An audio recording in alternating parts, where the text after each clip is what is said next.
Lisa gets paid $6 million a month, but the job will make your jaw drop. On her first day at work, Lisa arrives at work in high spirits, but there was no lift button for the 23rd floor she wanted to go to. As Lisa wonders, the man next to her saw right away that she was a new colleague, so he told her, "You have to climb the stairs to the 23rd floor," and that it was part of the job, although a little skeptical, but she climbed up. Breathlessly, just inside the office, she was greeted by a carpet that was less than a meter wide. Lisa walks to the middle and introduces herself. A colleague told her to hurry up and come over. Just as she stepped out of the carpet, a colleague suddenly shouted at her to stop her. She had to come along the carpet. This is part of the job, because a place without a carpet is called a desert. It means poor people, although it was baffling, but she had to do as she was told. After a dozen more turns to her workstation, a colleague handed her 10 sheets of white paper. She had until 12 o'clock to draw circles all over them, and she had to draw them neatly and tightly. Shortly afterwards, Lisa approached the manager with the drawn circles. The manager took a ruler and measured. He was very satisfied. Lisa was then given the next job. Erase all the circles from the 10 sheets of paper, then draw X's all over them. Lisa had to do as she was told. It was 12 o'clock. A maid came in with a food trolley. She wasn't in any hurry. She walked slowly along the carpet to the people. The food was the same for everyone. The other colleagues ate with gusto. Lisa had a lot of misgivings, but she did as she was told. And so it was. Lisa became part of the company, climbing the stairs to and from work every day, walking on the carpet.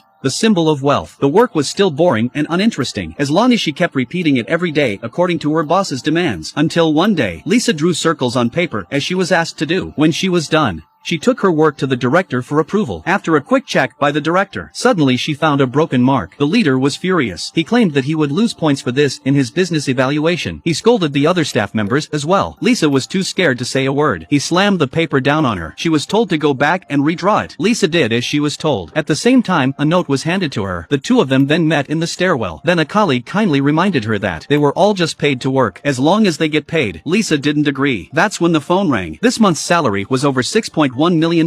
Lisa was overjoyed. Lisa's previous doubts have been dispelled. She is not as depressed at work as before. Instead, she feels happy. Even her productivity has improved. She thought she would be happy here for the rest of her working life. Until that day, her mother called to say she'd seen her on the air. Lisa turned on her phone to find her work routine being broadcast live. The comments at the bottom made her even more furious. This department is just the boss's pet. It was worse than a dog or a cat. Lisa was furious. She immediately asked to leave her job. But just then, a man in pajamas came down the stairs. The colleagues stood up at the sight. The man looked like a returning king. He sat down on the sofa. He was scolding the leader. He said he was a bad manager. Lisa immediately retorted. It had nothing to do with the leader. It was all the fault of the company that made the strange things happen. The colleagues looked at her, told her to stop talking. Lisa rushed to tell them about being broadcast live, and that their work was pointless, just teasing them like idiots every day. The men's words shocked her completely. In fact, everyone knew about the live broadcast. It was part of the job, getting paid a lot of money. Just be good and do as they're told. The meaning of the job was not important to them at all. Hearing their subordinates' high approval of their current work, the man was extremely happy. He told Lisa, the ultimate goal of the job is money. Money is king. If he stays in the job, he would make everyone double their annual salary. With such an attractive offer, Lisa still didn't choose to be someone's pet. Instead, she stomped off into the desert. By the way, if you were offered a job like this, would you stay?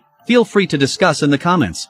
Roy had a lucky day. Two aliens came outside his window because it was their first time on Earth. They asked how to get to Edinburgh. Roy pointed back with a bewildered look on his face. The two aliens said, "Thank you very much." Roy then went on to say, "Shouldn't you give him superpowers as a gift next?" The aliens discussed this, so they decided to extend his life by 12 hours. Seeing that Roy wasn't satisfied, the two aliens simply left the place. Roy soon grew into a middle-aged man for a huge salary, now sitting at a boring job every day. One day, by accident, a car slammed into him hard. He was supposed to be dead. Suddenly, he sat up as if nothing had happened. His daughter didn't look happy to see her father, because her father was busy with work all day. He seldom had time for her. To cheer his daughter up, he drove to the park. Unfortunately, the equipment was under repair today. The only thing he could do was the children's train. Roy didn't want to give up. He took his daughter on the cable car at great expense. But halfway through the ride, the cable car broke down and stopped in the middle. Roy acted very anxiously. This strange behavior also aroused the girl's curiosity. She asked her father why he was acting so strange today. He could only tell her that he is an alien. He was going back to the stars tomorrow. The girl asked if she and her mother were aliens, but Roy said she was not his daughter. The girl was a little sad, but still curious about which star her father would go to. That night, Roy took his daughter to see the stars. Pointing to a random random one and saying he was going there. The daughter asked her father if he was going away. Why didn't he take more time to spend with her in advance? Roy said he was busy with work. Daughter asks what work is so busy. Roy was ashamed of himself. The work consisted of drawing circles over and over again, erasing them, then drawing triangles, erase again. The girl asked if there was any point. Roy said there was no point. His work is meaningless. Because of these meaningless things, he missed out on something precious. He didn't even get to spend time with his daughter. Roy held his daughter in his arms. He apologized to her over and over again. She fell asleep in the car. Roy called his ex-wife. He said he was going to die tomorrow. Today he wanted to spend time with his daughter. Ex-wife threatens to call the police. Roy didn't care what she said. But just then, a man quietly walked up to his car and took off with his daughter. Roy rushed after her. But just then, a car knocked him down again. The next second, Roy came back to life. He was immortal for 12 hours. The driver kindly got out of his car to check on him. Roy didn't care. He grabbed the driver's car. He continued his pursuit in the direction of his daughter.